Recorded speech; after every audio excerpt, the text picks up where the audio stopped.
Boa noite a todos. Deu um problema no computador, eu vou enrolar vocês até funcionar lá, tá bom? Brincadeira. Nós temos estudado o livro de Tito, então você que está com sua Bíblia, abra na carta de Paulo a Tito.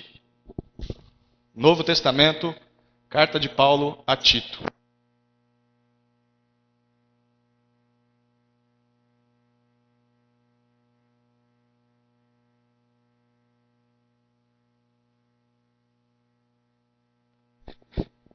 Estamos em Tito, capítulo 1, versículo 10 até o 16.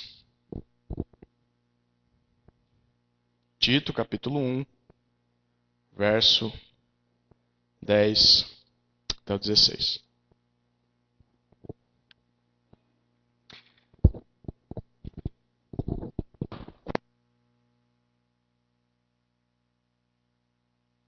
Quem não tem Bíblia, ou está com emprestada aí, a gente tem algumas aqui, o Jefferson te entrega.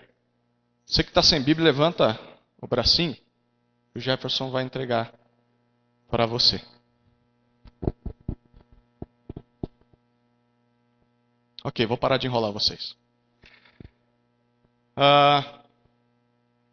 Quando eu ainda namorava a minha atual esposa, nós recebemos um convite para ir numa igreja de uma amiga dela. Se eu não me engano, a gente ainda nem namorava ainda. A gente estava orando para ver se isso era a mesma vontade de Deus. E eu lembro que eu tinha meu golzinho, né? Quem lembra daquele golzinho que dava problema? Graças a Deus eu passei para frente. Mas a gente foi nessa igreja, porque a amiga dela falou, gente, vocês têm que ir na minha igreja. Eu quero ter vocês lá, vocês são meus amigos. E nós fomos nessa igreja. E quando nós chegamos lá, já tinha um rapaz sozinho na frente da igreja, com o braço levantado, e gritando, vocês podem, vocês vão conquistar. Os louvores falavam, você é o melhor, você é o escolhido de Deus. Você, você, você. No momento de mensagem, que eu achei que nunca ia chegar, de tanta música e música e música, e no momento de mensagem, o pastor abriu a Bíblia, leu um versículo, fechou a Bíblia e começou a falar o que não estava no versículo.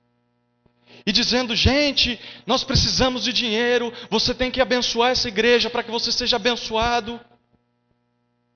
E enquanto ele falava, um saco preto passava de banco em banco. E ele dizia, coloque aí tudo que você tem no bolso, porque Deus vai te abençoar. Graças a Deus aquele saquinho nem chegou na gente. E quando eu achei que estava ruim, piorou. No final do culto, ele disse, agora eu vou abençoá-los. Imaginei, ele vai orar por nós. E a igreja já sabia o que era aquele momento. Todo mundo começou a levantar do banco e fazer uma fila. E até o final da igreja. E só ficou eu e minha esposa lá no canto. Todo mundo olhando para o lado. Esposa atual. Orante na época.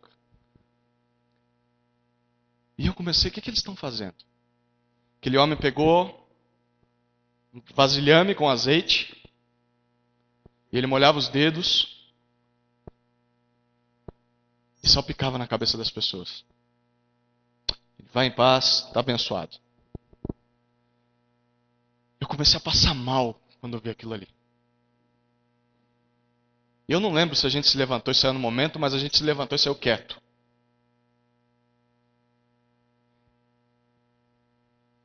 E eu fiquei com aquela sensação de, por que eu fui?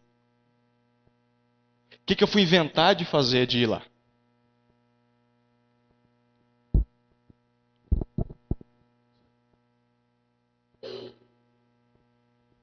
Você já teve essa sensação? Mas algumas pessoas podem perguntar, Zé, mas qual que é o problema?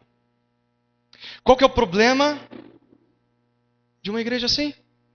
Igreja não é um lugar onde nós vamos para nos sentir bem? Igreja não é um lugar onde nós vamos com a nossa família? Onde nós vamos para receber um combustível para aguentar a semana?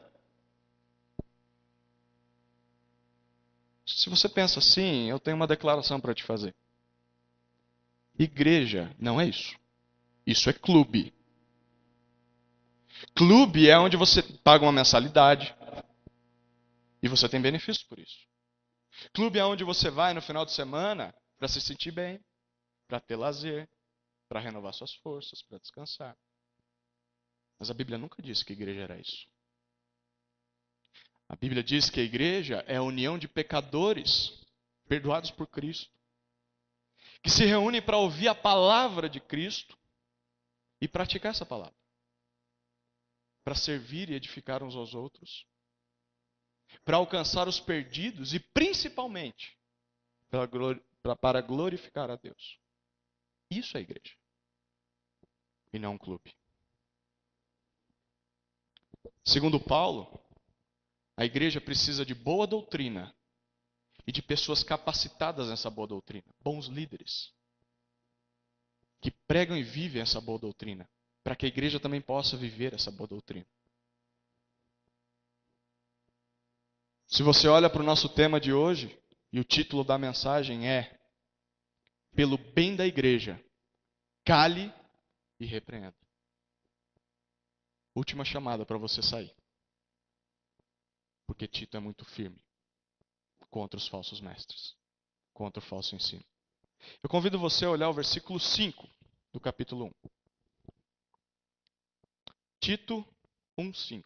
Diz assim: Por esta causa te deixei em Creta, para que pusesses em ordem as coisas restantes, bem como em cada cidade constituísses presbíteros conforme te prescrevi. Paulo está escrevendo para Tito, um pastor jovem, não muito jovem assim, mas ele tinha duas tarefas: colocar as coisas em ordem. Como que ele ia pôr em ordem? Com boa doutrina, pregando a verdade. E não só isso, mas também estabelecendo líderes que pregassem a verdade também. Mas você pode perguntar, é importante mesmo? Por que é importante ter uma boa doutrina? Por que é importante olhar para a palavra de Deus e ver o que ela diz? Não é melhor, cada um faz do seu jeito, ter um coração alegre, receptivo? Deus é amor. Tudo é relativo. Por que será que nós precisamos ter líderes preparados na palavra, que não só pregam, mas vivem a palavra? Porque nós precisamos saber da doutrina e ter um padrão de cristão que devemos seguir, que é o que o líder deve ser. Paulo vai responder essa pergunta, esse monte de pergunta para nós, que tudo isso, boa doutrina e bons líderes, é para combater o falso ensino. Se a igreja não tem boa doutrina, se a igreja não tem bons líderes, o falso ensino vai imperar na igreja. E é isso que a gente vai ver no versículo 10 até o 16. Eu te convido a ler o nosso texto dessa noite.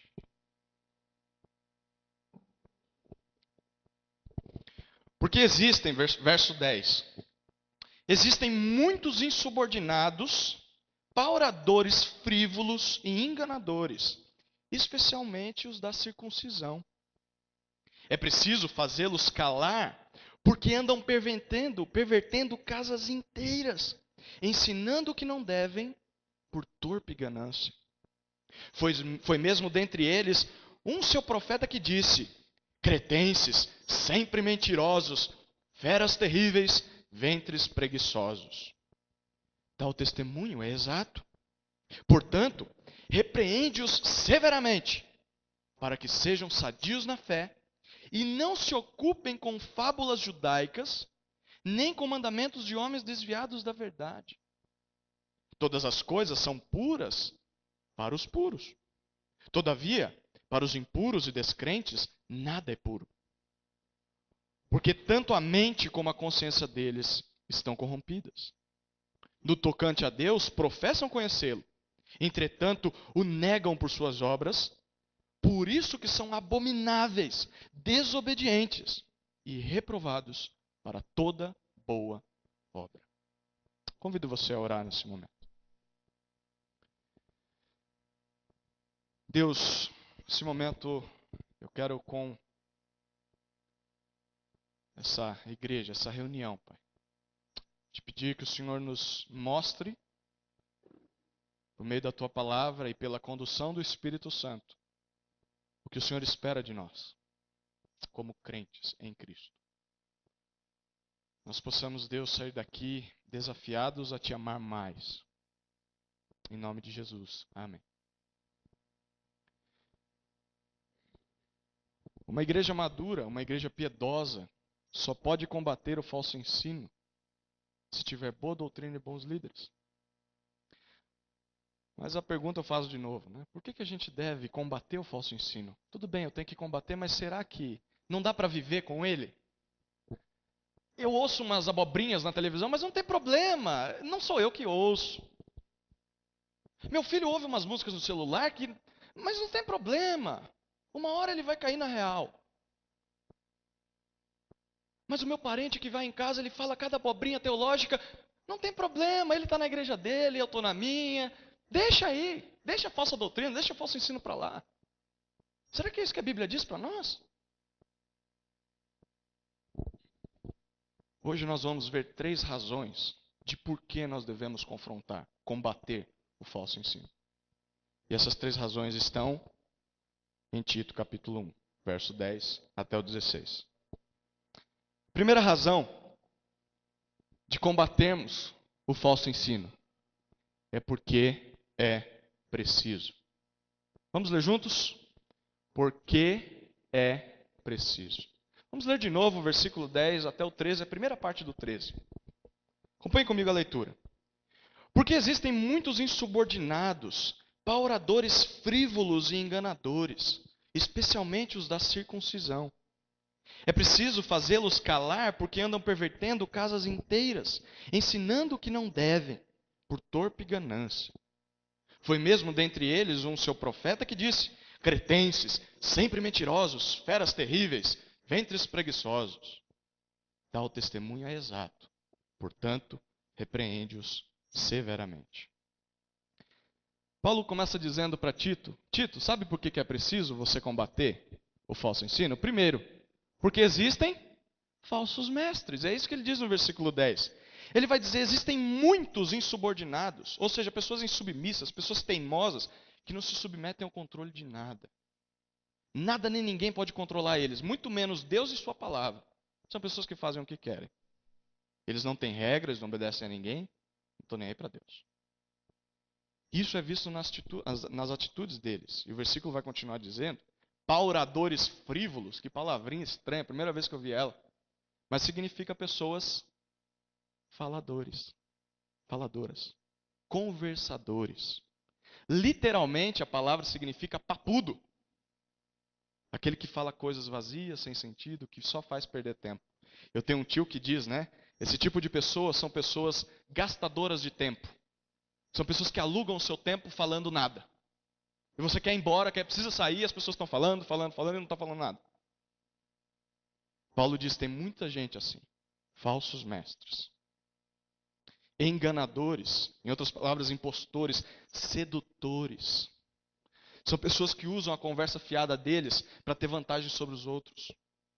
Mas no fim eles não passam de impostores, falsos. Paulo vai dizer que a maioria deles, no finalzinho do versículo, eram da circuncisão. Em outras palavras, os da circuncisão significa pessoas legalistas. Pessoas que colocam regras à fé cristã. Olha, para você ser salvo, você precisa guardar o sábado.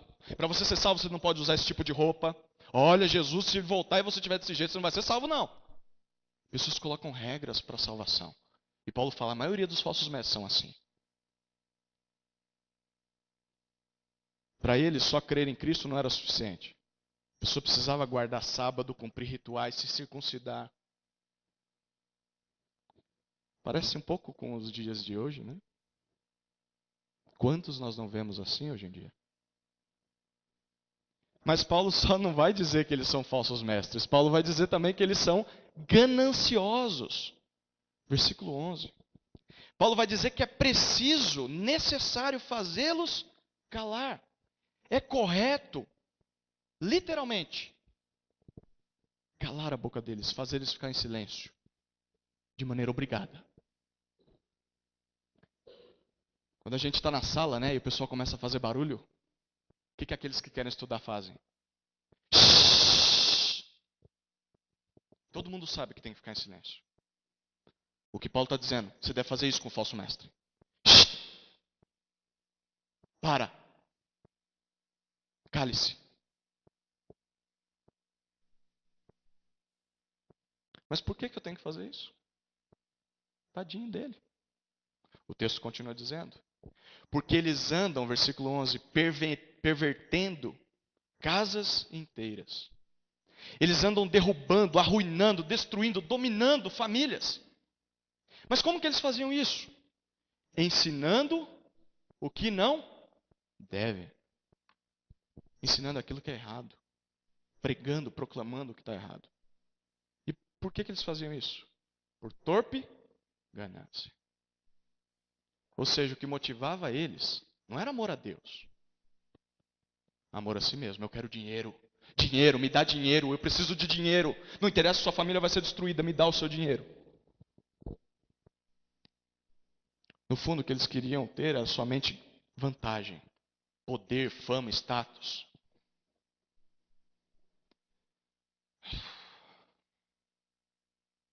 Mas não para por aí. Versículo 12 e 13 vão dizer que eles não só eram falsos mestres, não só eram gananciosos, mas eles eram malignos.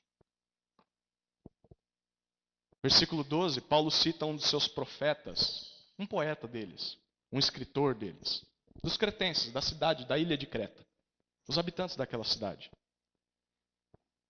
O nome desse homem é Epimênides, ele foi um poeta, na época contemporâneo, a de Paulo. E ele diz o seguinte sobre os cretenses: cretenses, sempre mentirosos, ou seja, homens falsos, homens indignos de confiança. Para você ter uma noção, eles eram tão mentirosos que a palavra cretizomai, que para nós seria um verbo cretenizar, não cretinizar, mas cretenizar, significa mentir. Eles tinham um verbo para definir os cretenses. Quando você mentia, você falava, você está agindo igual um cretense.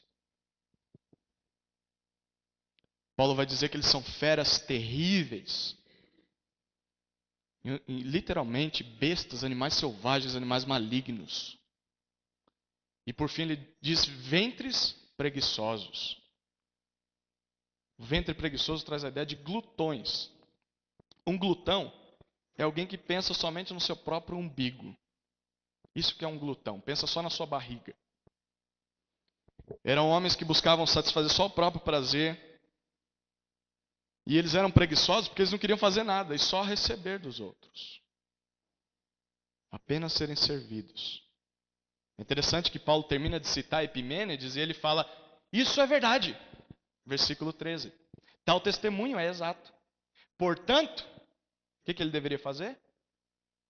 Repreende-os severamente. Não tem problema, fica na sua igreja, eu fico na minha, vamos ensinando aqui, eu ensino certo, você ensina errado, não tem problema. Paulo fala, não é isso não. Repreende-os severamente.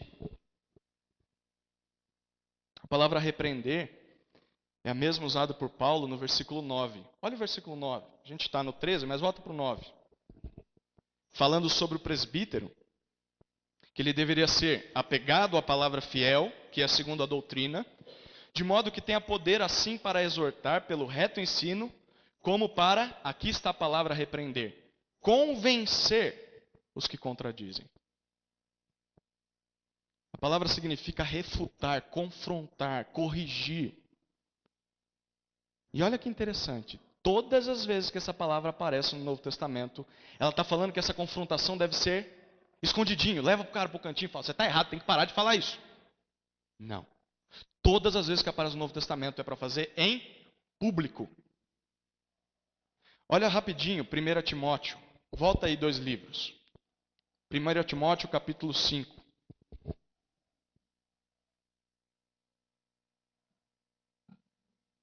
Verso 19 e 20. 1 Timóteo 5, 19 e 20. Paulo dando instruções a um outro pastor chamado Timóteo. E olha o interessante o que ele diz. 1 Timóteo 5, 19 e 20. Não aceites denúncia contra presbítero, senão exclusivamente sobre o depoimento de 2 ou 3 testemunhas. Quanto aos que vivem no pecado, ou seja, os presbíteros que vivem no pecado, repreende-os na presença de todos, para que também os demais temam. Os presbíteros que vivessem em pecado, eles deveriam ser repreendidos publicamente, na presença de todos. Tito deveria fazer isso com os falsos mestres. E a palavra severamente traz a ideia de firmeza, de maneira pesada, bruta. Tem que ser feito. Em outras palavras, Tito deveria confrontar publicamente os falsos mestres, de maneira firme, e não fingir que não estava vendo, que não tinha problema. Todos deveriam ver isso, perceber a diferença entre um verdadeiro mestre e um falso mestre. Uma igreja madura combate o falso ensino porque é preciso. Ah, não, deixa aí, a gente fica no nosso cantinho. Não. Uma igreja séria combate porque é preciso. Existem falsos mestres que são faladores, que ensinam falsas doutrinas. Eles enganam famílias inteiras, eles são gananciosos, eles são mentirosos, são egoístas, eles são malignos. E nós? Nós temos combatido o falso ensino? Nós temos calado e repreendido aqueles que pervertem a doutrina de Cristo? Que não prega Cristo e a sua doutrina é um falso mestre.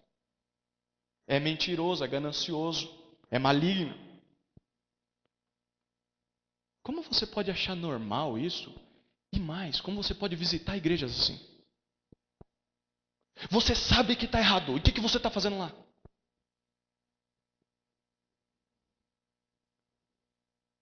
Pior, como você tem coragem de dar o seu dinheiro para eles? Nós deveríamos era confrontá-los publicamente. E essa confrontação não é sair para sair no soco com eles, e nem um debate, mas é proclamando a verdade. As pessoas estão sendo enganadas. Nós deveríamos fazer para de ensinar isso. Ensinando a verdade.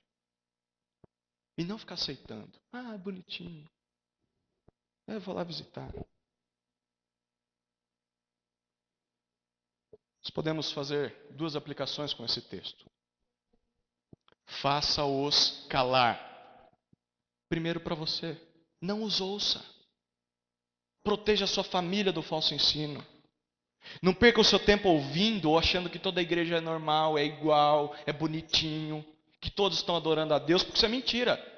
Igreja com falso mestre não prega a palavra. Quem não prega a doutrina pura e simples, como a Bíblia diz, é um falso mestre. Não deve ser ouvido, mas ele deve ser silenciado. Aquele que não prega a Bíblia, aquele que não confronta o pecado, aquele que não prega arrependimento, aquele que não prega perdão e salvação pela graça e não pelas obras, não prega Cristo, é falso mestre.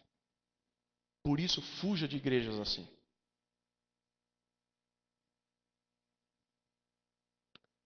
Não os ouça. Segunda aplicação, confronte-os, não para brigar, mas pregando a verdade. Confronte os ensinos deles, pregando aquelas pessoas que escutam eles. Você não vai debater com ele, mas quem está sendo enganado precisa ouvir a verdade. Não seja omisso. Se você conhece a verdade, proclame ela publicamente de maneira firme. Use as oportunidades que seus parentes vêm te visitar. Abre a Bíblia e fala, vamos estudar a Bíblia, vamos ver o que a Bíblia diz. Não acha não, ele está na igreja lá, tudo bem. Mas que igreja que é? Ah, uma igreja aí que pede dinheiro, que é isso. Então prega a palavra. Igreja não é sinônimo de salvação, não. Como muitos têm pensado. Jesus disse, na minha igreja está crescendo trigo e joio. Crente e incrédulo. E o joio foi posto por Satanás na igreja. Quem me dera se fosse só eu falando. Jesus quem disse. Se o seu amigo, se o seu parente acredita nesses falsos mestres, ele dá o dinheiro dele, ele está lá ouvindo. Mostre na palavra de Deus, com amor, o que a palavra de Deus diz. Uma igreja madura combate o falso ensino porque é preciso, é necessário. Segundo motivo de que nós devemos combater o falso ensino? É porque purifica a igreja. Vamos ler juntos? Porque purifica a igreja. Vamos ler o versículo 13, a segunda parte, e o verso 14.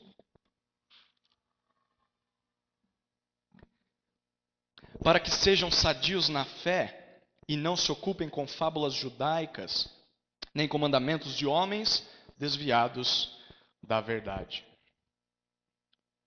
Se Tito combatesse os falsos mestres, aquela igreja seria sadia na fé. Conforme os falsos mestres fossem calados, fossem repreendidos, seus falsos ensinos forem extintos, os crentes, seriam sadios, seriam fortes, com boa saúde, e não fisicamente, mas na fé, no que eles criam. Os falsos mestres, eles ensinam uma fé medíocre. Eles ensinam uma fé fraca que produz doença espiritual. Mas a fé verdadeira produz uma vida saudável. Uma fé saudável. Uma fé saudável é o mesmo que ter uma fé baseada na palavra de Deus. Ou seja, crer no que Deus quer que eu creia. Não é, Flamarion, crê aí no que você quiser, que eu vou crer no que eu quiser. Felipe, crê no que você quiser, que eu vou crer no que eu quiser. Não. Fé sadia significa vamos crer no que Deus quer que a gente creia. Isso é ter fé saudável. Quando você olha para Provérbios 4, olhe lá rapidinho.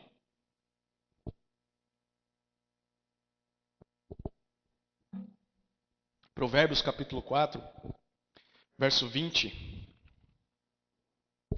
até o 22. Provérbios 4, 20, 21 e 22 diz assim: Filho meu, atenta para as minhas palavras, aos meus ensinamentos inclina os ouvidos, não os deixe apartar-se dos teus olhos, guarda-os no mais íntimo do teu coração, porque são vida para quem os acha e saúde para o seu corpo. A minha palavra te traz saúde. A palavra de Deus nos diz que crer nela vai produzir saúde. Não só física, mas principalmente vida espiritual, vida eterna. Agora vamos para o Novo Testamento, abra em João capítulo 4.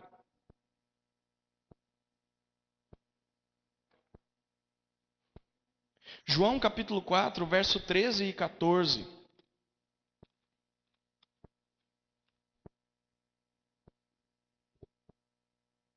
Diz o seguinte, João 4, 13 e 14. Afirmou-lhe Jesus: quem beber desta água tornará a ter sede. Aquele, porém, que beber da água que eu lhe der, nunca mais terá sede. Pelo contrário, a água que eu lhe der será nele uma fonte a jorrar para a vida eterna. Crer no que Deus quer que nós creiamos traz vida, traz fé sadia. Mas não só isso, a igreja não só vai ser sadia na fé, mas ela também não vai mais ouvir o falso ensino. Olha o versículo 14, volta para Tito agora. Verso 14. E não se ocupem com fábulas judaicas, e nem com mandamentos de homens desviados da verdade. Eles não iam mais se ocupar com fábulas. Fábulas significa histórias da carochinha. Histórias para boi dormir. O que acontecia? Esses mestres da circuncisão que a gente viu no verso 10, eles olhavam para o Antigo Testamento, e em vez de pregar o Antigo Testamento, sabe o que eles faziam? Eles contavam uma historinha em cima do que eles viam lá. Eles falavam, a Bíblia diz isso, mas eu vou contar como foi de verdade. E eles inventavam uma história. E eles convenciam as pessoas a fazer o que eles mandavam, a dar o dinheiro deles, a se entregar por eles, a fazer o que eles queriam. Eles não estavam pregando a Bíblia, mas inventando histórias para justificar a forma com que eles viviam. De novo, eu pergunto, parece com os dias de hoje, né? E o povo estava acreditando. Mas Paulo diz para Tito que ele não deveria ficar perdendo tempo com isso. Olha o capítulo 3 de Tito, verso 9. Tito 3, 9.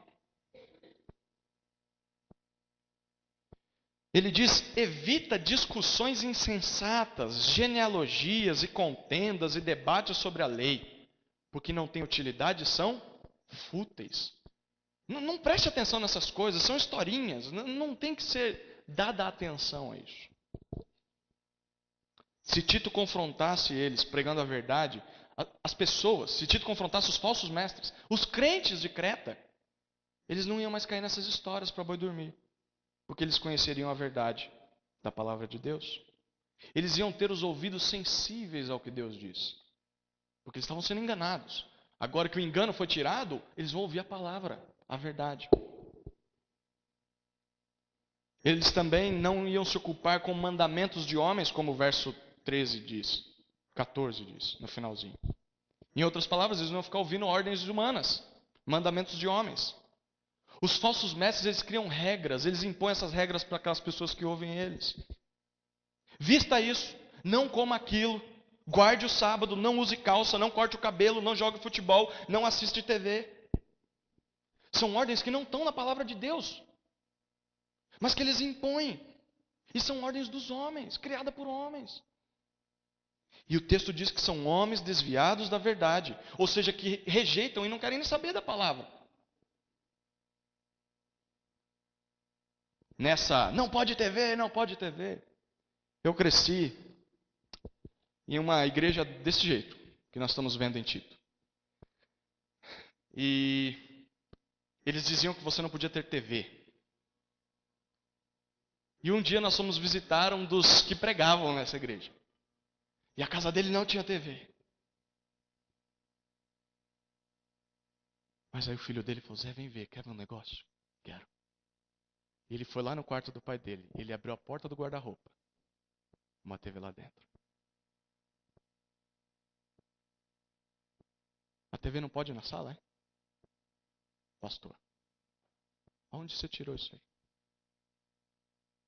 É igual aquele irmãozinho que pergunta: Pastor, a TV é do diabo?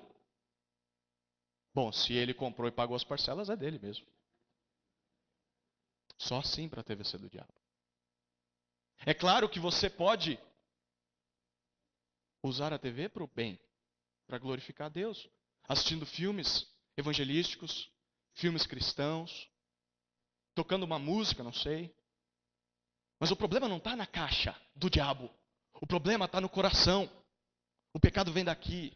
O que você acessa, o que você assiste, não é da televisão, mas vem de você. Você está procurando aquilo. Nós podemos usar a TV e tantas outras coisas para glorificar a Deus. Existem igrejas que usam filmes, nós fazemos isso. Existem igrejas que o templo deles é uma quadra de futebol. Não pode! Tanta gente se converteu. Tanta gente salvo, que vai para o céu porque teve futebol e ouviram a palavra de Cristo. Se Tito fizesse o papel dele de confrontar o falso ensino, a igreja seria beneficiada. Ah, mas eu não preciso fazer isso. Precisa, porque isso vai trazer saúde para a igreja. Os cristãos iam ter uma fé saudável pelo aprendizado da doutrina. Eles não iam mais ouvir o falso ensino. E muito menos iam ficar prestando atenção nos mandamentos de homens. Ah, tem que fazer isso, não tem que fazer aquilo. Não, agora eu sei o que é verdade. Conhecereis a verdade vos libertará. Eu sei. Para, não me vem com essa história não, isso não é para mim. Você me enganava, agora você não me engana mais. Porque eu ouço a palavra de Deus.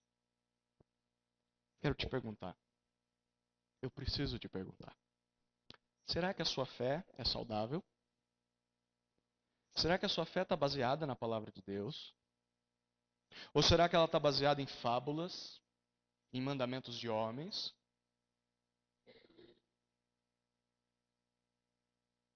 Uma aplicação? Busque na palavra uma fé sadia. Conheça a doutrina. Busque saber mais de Deus. Estude, anote, foque na palavra. Como nós podemos confrontar o falso ensino se nós nem sabemos o que é verdade ou não? Como você valoriza o seu tempo de estudo da palavra? Será que é da mesma forma que você perde o seu tempo com Facebook, com WhatsApp, no celular, na internet? Ah, eu uso para ver a Bíblia. Tudo bem, então veja, leia. Leia bons livros. Estude mais a palavra. Tenha tempo devocional. Preste atenção nas pregações. Leve um caderninho, anote tudo. Vá aos cultos, vá à escola bíblica, vá ao culto de reunião de oração. O que é melhor? A Babilônia?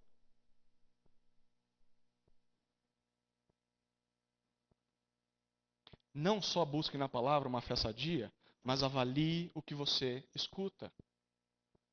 Seja nobre, como os bereanos. Vamos ver esse texto? Abre em Atos, rapidinho. Atos 17. Atos capítulo 17.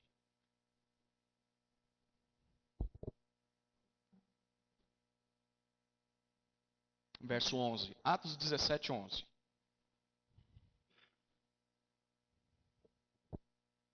Olha o que o texto diz. Pedir para um homem se levantar e ler, bem alto para nós, por favor. Um homem.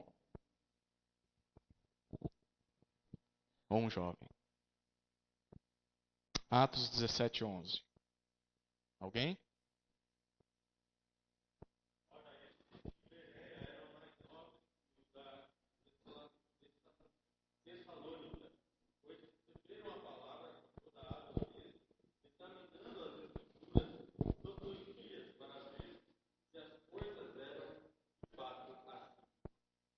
Os moradores de Bereia, eles ouviram da palavra, mas eles eram mais nobres do que os irmãos de Tessalônica, por quê? Porque eles ouviram a palavra, mas todos os dias eles abriam as escrituras para ver se era isso mesmo. Ah, você está falando para mim que está na Bíblia? Vamos ver. Ah, é, está na Bíblia mesmo. Seja como bereanos.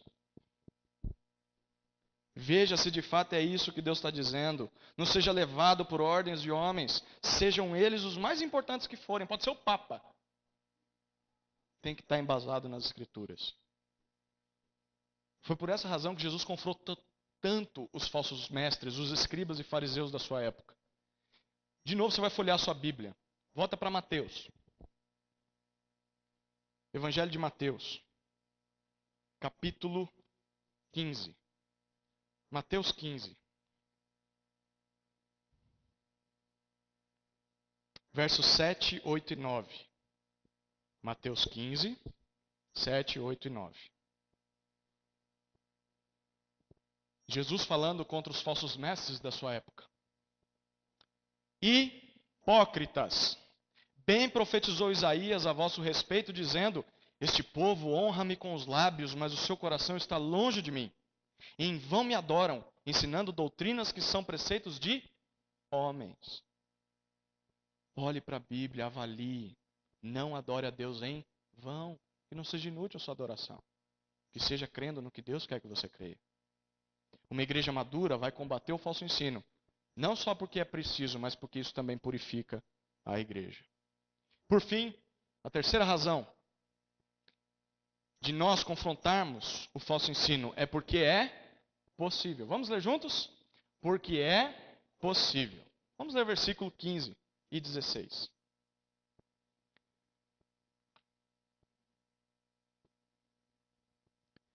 Todas as coisas são puras para os puros. Todavia, para os impuros e descrentes, nada é puro. Porque tanto a mente como a consciência deles estão corrompidas. No tocante a Deus, professam conhecê-lo. Entretanto, o negam por suas obras. É por isso que são abomináveis, desobedientes e reprovados para toda boa obra. Paulo vai dizer que os falsos mestres são impuros e descrentes.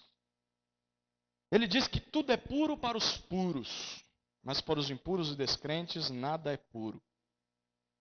Confesso a vocês que esse texto é complicadinho, né? Certa vez um rapaz, pastor,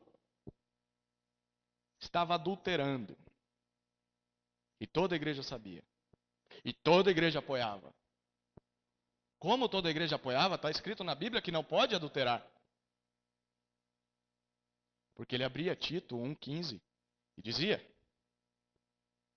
tudo é puro para mim que sou puro. Não interessa o que eu faça. Isso é impuro para vocês que são impuros. Para mim está certo, eu sou puro. O problema é de vocês. Se vocês forem fazer, vai ser errado. Será isso mesmo que Paulo está dizendo aqui? Faça o que você quiser? Será isso que ele está dizendo mesmo? Faça o que você quiser e achar que é bom, porque tudo é puro se você for puro. É óbvio que não é isso que Paulo está dizendo. O tudo de Paulo, tudo que ele está falando é em relação aos mandamentos de homens, do versículo 14.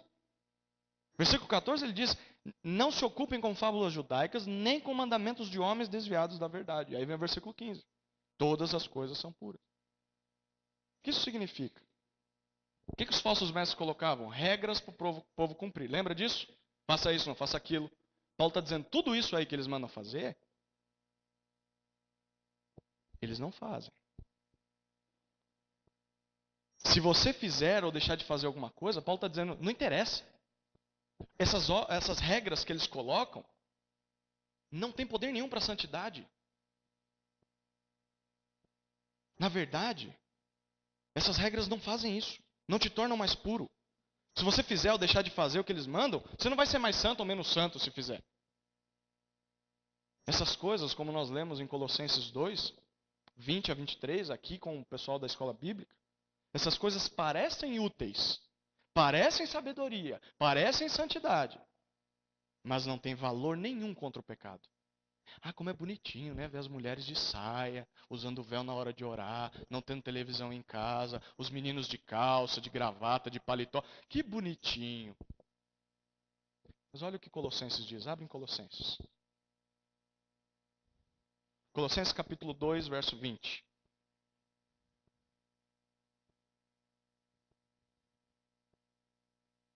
Vinte, 21, 22 e 23.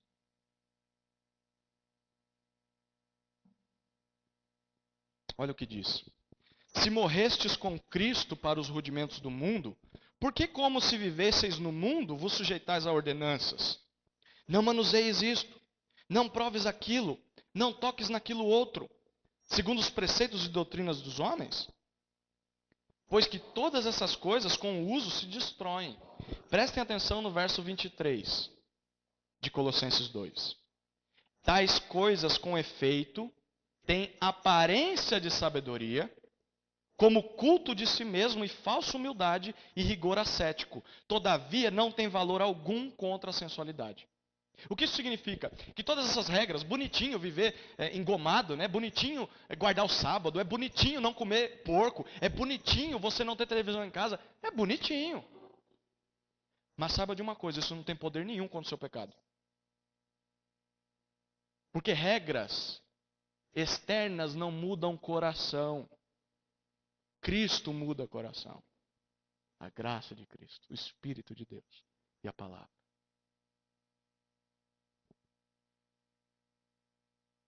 Na verdade, como Paulo diz lá em Tito, essas práticas são impuras. Porque os próprios falsos mestres são impuros. E Paulo explica. Tanto a mente como a consciência deles estão corrompidas. Ou seja, estão contaminadas, estão manchadas. Isso significa que não interessa se eles fazem regras para ser mais santos. Porque o problema deles está no coração. Isso eles não conseguem mudar. Você pode ser a pessoa mais bonitinha, cheirosa, santificada em atos, em atitudes. Se Cristo não transformou seu coração, isso não adianta de nada. Sabe por quê? Porque você vem aqui, você senta no banco e você é santo. Eu louvo a Deus, eu bato palma, eu esperneio, eu pulo para um lado, eu pulo para o outro. Oh, como eu sou espiritual. Mas eu chego em casa, eu bato na minha esposa. Mas eu chego em casa, eu me encharco com bebida. Eu acesso pornografia. Eu espanco meu filho. É isso que dá viver com regras. Cristo veio para transformar coração. Isso é viver pela fé. Se você crê que a palavra de Deus tem poder, coloca ela dentro de casa e fala: Deus, eu não consigo amar minha esposa. Eu não consigo cumprir isso aqui. Me ajuda. Eu preciso viver para te agradar. A minha vida é insuportável. A minha vida é terrível. Mas eu creio que o Senhor pode mudar. Deixa a palavra de Deus transformar. Não viva uma vida religiosa como os falsos mestres viviam. Tudo o que eles faziam ficava impuro porque o coração deles era impuro. Se você vem para a igreja, o seu coração ainda está impuro, não adianta, isso aqui é impureza. Não serve para nada. Paulo vai dizer que eles não só eram puros e descrentes, mas eram hipócritas e eram reprovados para o ministério. Olha o versículo 16. No tocante a Deus, professam conhecê-lo, entretanto o negam por suas obras. Por isso que são abomináveis, desobedientes e reprovados para toda boa obra. Esses falsos mestres, eles até diziam, nós conhecemos a Deus, nós vemos, nós conhecemos Ele. Mas Paulo diz, pelas suas obras eles negam. Ou seja, o que eles diziam? Eles falavam, não, nós temos um relacionamento com Deus, nós somos bons teólogos, mas na prática eles faziam tudo o contrário. As próprias atitudes deles iam contra o que eles falavam. É por isso que, como nós vimos no último estudo em Tito, que o presbítero deve ser irrepreensível. Isso significa que o que ele prega, ele vive. Porque senão quem que vai dar ouvido para ele? Você fala para mim não adulterar, mas você adultera? Não viver o que se prega é hipocrisia. Falsidade, mentira. Por causa das suas más obras, os falsos mestres são abomináveis, detestáveis para Deus. Eles são desobedientes, são insubmissos a Deus e à palavra de Deus. E eles também são reprovados, detestáveis, eles não são aprovados para toda boa obra, ou seja, para o ministério, para a vida cristã. Mas isso aqui não é qualificação só para falso mestre, não. Isso aqui é qualificação para falso cristão, falso crente. Diz, mas na prática não é o que fala. Isso significa que por causa do exemplo deles, eles eram desqualificados para conduzir o povo de Deus. Por isso os presbíteros deveriam ser diferente deles, deveriam ser o oposto, vivendo na prática o que eles ensinavam. Tito sabia que esse tipo de pessoa estava condenada por conta própria. Olha capítulo 3 de Tito, verso 10 e 11. Tito 3, 10 e 11. Evita o homem faccioso, depois de admoestá-lo primeira e segunda vez, pois sabes que tal pessoa está pervertida e vive pecando, e por si mesmo está condenada. 1 João 3,6 vai dizer, todo aquele que permanece nele, em Cristo, não vive pecando. Todo aquele que vive pecando não o viu e nem o conheceu. Quem vive na prática do pecado nunca conheceu Jesus Cristo. Quem não odeia o pecado, quem não quer abandonar o pecado, nunca conheceu. Isso é o que a palavra de Deus diz. Não significa aquele que peca. Nós todos somos pecadores. Mas aquele que está no pecado, vou ficar aqui mesmo, não tem problema, me converti, sou salvo mesmo, vou continuar aqui. João diz, esse nunca conheceu Jesus, não. O que não se incomoda com o próprio pecado? Não, nunca conheceu, não.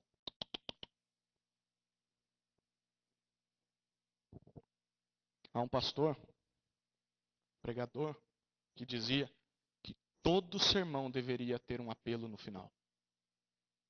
Todo. Até quando estivesse pregando em Gênesis. Porque tem muita gente dentro da igreja que não é salvo. Que acha que a religiosidade vai salvar, não é a igreja que vai salvar.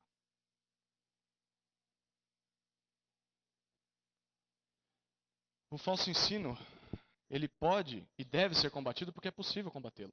Sabe por quê? Porque os falsos mestres são incrédulos. Os falsos mestres ensinam uma falsa santidade, mas no fundo eles são hipócritas. No fundo eles são reprovados para o ministério. Eles mesmos se condenavam. Pelas obras você via que eles não eram crentes. E por isso Tito e a igreja de Creta deveriam combatê-los. Quero perguntar para nós. E nós? Que marcas mostramos de pureza? Será que vivemos somente de aparências, mas na verdade somos corrompidos por dentro? Nós somos hipócritas ou somos sinceros? Nós somos purificados por Cristo ou condenados por nossas obras? Será que dizemos conhecer a Deus, mas com as nossas obras nós negamos isso? Esse texto nos dá uma aplicação. Seja puro, não por dentro. Perdão, seja puro por dentro e não por fora. De que adianta cumprir mandamentos de homens se na sua mente, na sua consciência, você está corrompido? Cristo não quer só mudar suas atitudes. Você ser bonzinho, parar de fumar, parar de beber, parar de bater na esposa. Não é só isso, não. Cristo quer fazer uma transformação no seu coração. Permita que ele faça a limpeza total de dentro para fora. É como aquela imagem, né, de uma dona de casa com um pano na cabeça, com o avental e a vassoura varrendo a casa e batendo na porta. Espera aí que eu já vou, estou arrumando as coisas. E quem está do lado de fora é Jesus falando, não precisa, quem vai arrumar sou eu. Eu vim para arrumar. Tem pessoa que fala, eu só vou aceitar Jesus quando eu estiver pronto. Quando minha vida estiver legal, você nunca vai aceitar Jesus. Porque é Jesus que vai fazer essa transformação em você. Não é você que vai fazer. Permita, creia, se entregue, se humilhe, peça perdão. E ele vai fazer uma obra maravilhosa na sua vida. Se vivemos uma santidade de aparência, na hora da tentação nós vamos ser vencidos. Porque o pecado vem de dentro e não vem de fora. Trate o pecado como pecado e se arrependa. Humilhe-se diante de Cristo e Ele vai te santificar. Mas não só seja puro por dentro e não por fora, mas também viva na prática o que você sabe na teoria. Falar que sabe, mas não viver é hipocrisia. E é atitude não de crente, mas de incrédulo. Falar que sabe, mas não viver é hipocrisia. E é atitude de incrédulo. O último texto que eu quero pedir para você abrir é em Tiago 2,26. Tiago 2,26.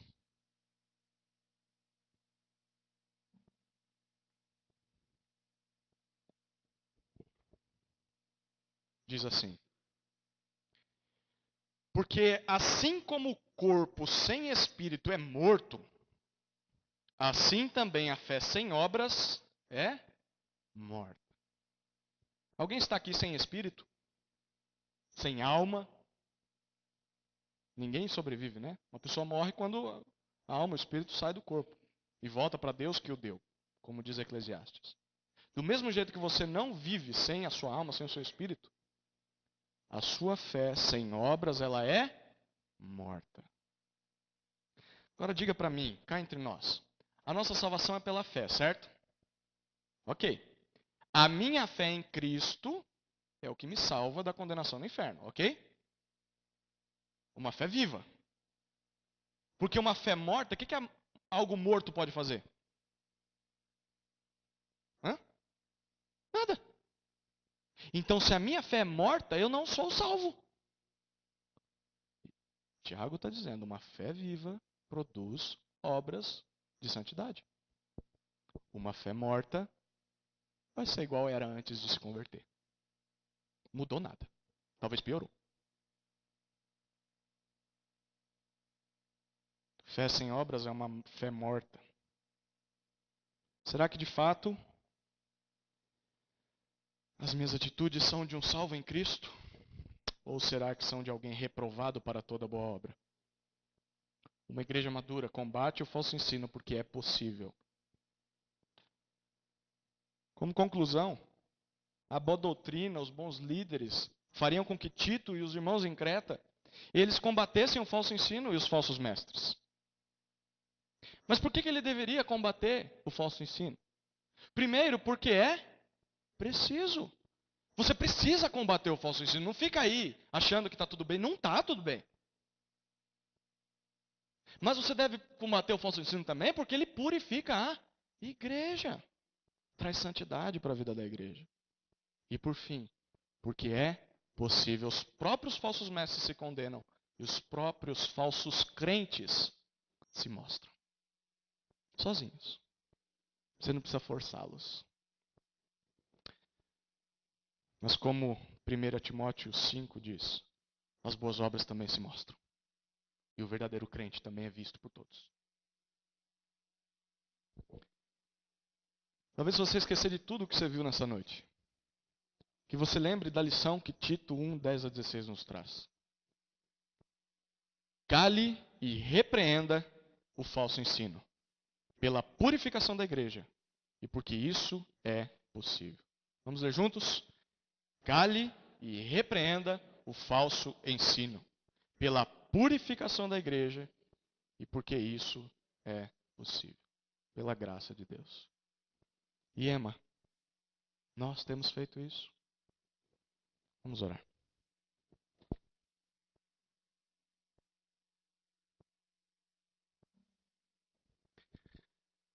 Pai, muito obrigado, Deus, pela tua palavra viva e eficaz, que penetra no íntimo do nosso coração, nos desafia a entregarmos a ti. Deus, que se há alguém nessa noite que tem dúvida da sua salvação, que tem dúvida, Pai, de que se morrer hoje vai para a eternidade, vai para o céu. Deus, que o Senhor esteja incomodando e tocando no coração, com a sua graça, com o seu amor. Se você nessa noite não tem certeza da sua salvação, a oportunidade está declarada. Há tempo. Dá tempo. Talvez você está na igreja desde que nasceu e nunca se entregou para Jesus, verdadeiramente. Esta é a noite. Você não sabe o dia de amanhã. Se entregue a Jesus. Peça perdão por tudo que você fez, pelo quanto você envergonhou o nome dele. Se arrependa dos seus pecados e creia que crer em Jesus, creia no sacrifício de Jesus, que morreu e ressuscitou pelos nossos pecados, para que pudéssemos ter vida juntamente com ele, que está sentado à destra de Deus. No momento em que você fizer isso, você pode ter certeza que você é salvo. E se você tem vivido uma vida de aparências, mesmo sendo crente, mesmo sendo salvo, mas que tem envergonhado tanto o nome de Cristo que tem até vergonha de tentar começar tudo de novo. Não, não dá mais. Aonde eu cheguei, é melhor não ir para a igreja mais. Você está se enganando. Porque a palavra de Deus diz que é possível você voltar. Se você se converter um dia, é possível você voltar. Se humilhe agora. Não espere amanhã. Porque você não sabe quando vai ser amanhã. Se vai ser amanhã. Pai, nos ensine, Pai, a calar e repreender os falsos mestres. O falso ensino. Não de maneira grossa, mas amando e pregando a palavra. Mas não simplesmente isso, Pai. Nos ajude também a purificar não só a igreja, mas principalmente as nossas vidas. Com obras de fruto, que são fruto de arrependimento genuíno, e não obras falsas. E tenha misericórdia de nós, Pai, para que não sejamos desprezíveis como os falsos mestres são. Desqualificados para o ministério. Quem é desqualificado para o ministério é desqualificado para a vida cristã. Nos ajude, Pai, a não sermos assim. Pela tua graça somente.